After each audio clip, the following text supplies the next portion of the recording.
Fala galera, vamos nós para mais um vídeo. Ainda sobre o assunto mundialização e globalização. Alguns termos que às vezes a gente fica perguntando, né? O que é isso? Globalização, mundialização, aldeia global, institucionalização, a gente ouve esses termos e não tem ideia de que isso seja. Então, globalização é um processo que está ligado ao setor econômico. Ele tem o foco na economia, né, das empresas em redor do mundo, todas se comunicando, todas fazendo, comercializando entre si, né, essa troca no âmbito mundial, em escala mundial. Já a mundialização, ela diz respeito, o foco dela é nas questões culturais, ou seja, costumes, hábitos que são adotados numa determinada sociedade que ele é oriundo de outro lugar. Por exemplo, de onde veio o hábito de nós comermos comidas rápidas, como batata fritas, hambúrguer, onde se originou esse costume? E aí nós adotamos isso. Então, o mundo adotando hábitos e costumes de outros lugares. Está se espalhando pelo mundo os hábitos e costumes de determinados lugares do planeta. Institucionalização seria as empresas, também diz respeito à questão econômica, mas aí as empresas instalando filiais em outros lugares, em outros países. Por exemplo, a Nike, que é uma empresa norte-americana e que tem os seus tênis produzidos em países asiáticos, por exemplo, né, uma total exploração do trabalho de pessoas em outros países. Mas isso é assunto para uma outra aula. E a aldeia global seria essa ideia de que todos os lugares do mundo estariam vivendo como numa grande aldeia, como se fosse uma tribo, né, onde todos têm os mesmos costumes, a economia gira igual, as oportunidades são todas iguais, as pessoas são todas iguais. Então, essa ideia de aldeia global. Sendo que a gente sabe que isso não é uma verdade, porque no mundo que nós vivemos, nem todos têm as mesmas oportunidades, nem todos têm os mesmos acessos aos benefícios, né? Então, essa é uma ideia, mas que na prática não funciona desta forma. Ainda dentro do nosso assunto, nós falamos também sobre como a industrialização ela transformou o espaço geográfico, né? Um espaço geográfico que é construído e modificado o tempo todo pelas ações humanas, pelo modo de vida das sociedades e a influência que a industrialização teve sobre isso, né? E o processo de urbanização que se deu, né, numa forma expansiva. A gente teve a população urbana crescendo muito mais rápido do que a população rural. E alguns fatores tiveram interferência sobre isso, principalmente a mecanização do campo, como a gente pode notar nessa chargezinha, né? Aí a gente tem uma máquina fazendo a colheita da cana, tirando o lugar de vários trabalhadores.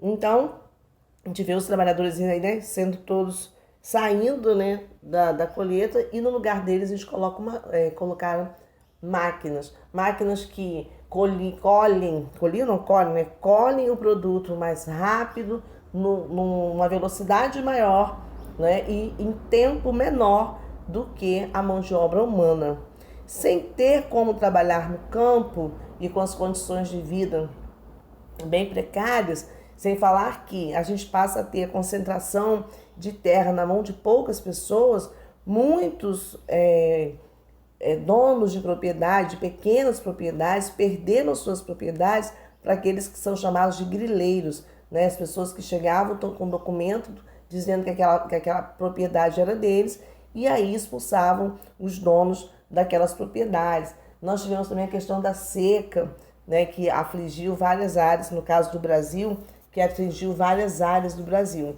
Então, essas pessoas sem capacitação para trabalhar com as máquinas, sem a posse das suas propriedades, elas acabam se vendo obrigadas a mudarem para as cidades. E algumas também vão para a cidade com uma expectativa, né, de encontrar uma casa legal, de encontrar um trabalho, como mostra a outra foto aí, de ter acesso à escola, de ter acesso a restaurantes, a todos os serviços que a cidade, né, ela oferece. Então, a expectativa é encontrar trabalho e casa, mas a realidade acaba sendo outra, como a gente pode ver aí.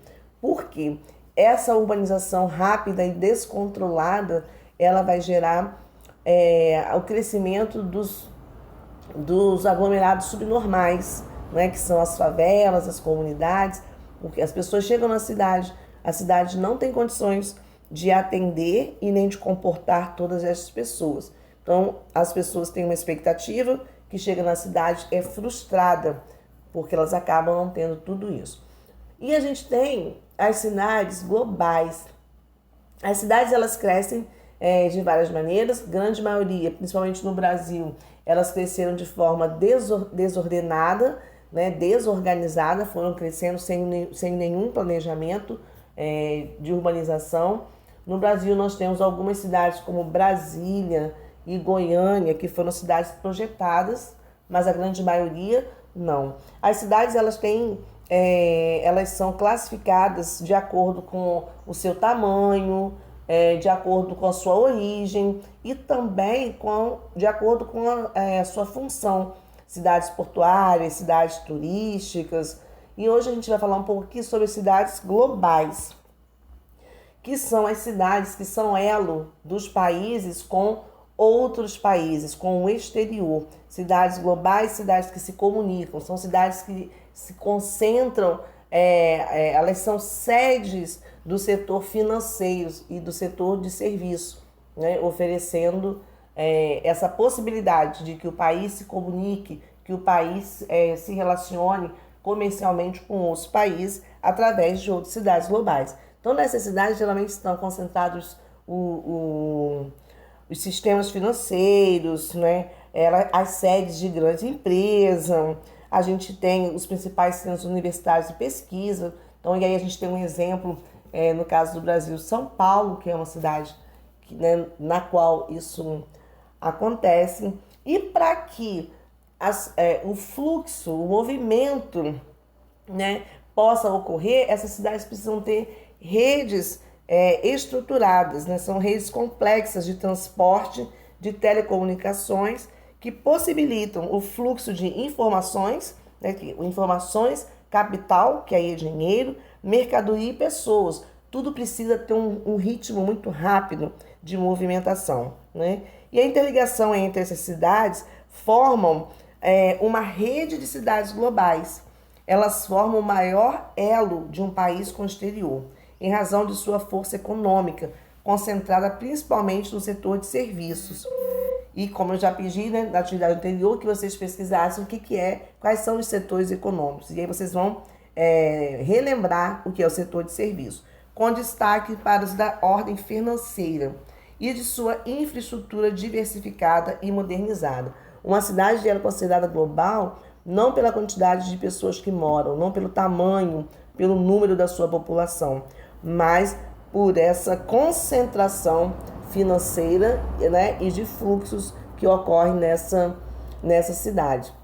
E assim a gente vê os países se conectando. Nós temos as chamadas redes geográficas, que são redes de transporte, e aí ferroviária, marítima, aérea. Nós temos redes de comunicação, são os países todos conectados, né? Os países convivendo, comercializando, trocando informações, trocando aspectos culturais.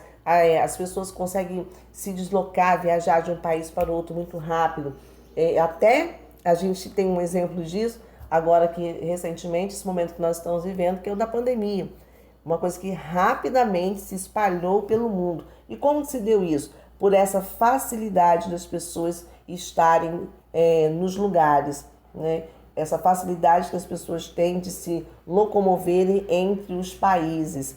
Né? Pessoas que trabalham no exterior e que precisam estar no outro país. Então, a gente passa a ter isso. Um outro exemplo de como a gente tem vivido esse momento em rede é a questão do comércio, né? Que é possível a gente comprar coisas em outros países sem sair da cadeira. Diante do computador, a gente compra coisas em outros países, certo? Então, por hoje, galera, é só. A apostila está aí, tem algumas atividades. Segunda-feira estou à disposição de vocês para trocarmos ideias e aprofundarmos mais um pouco sobre o conteúdo.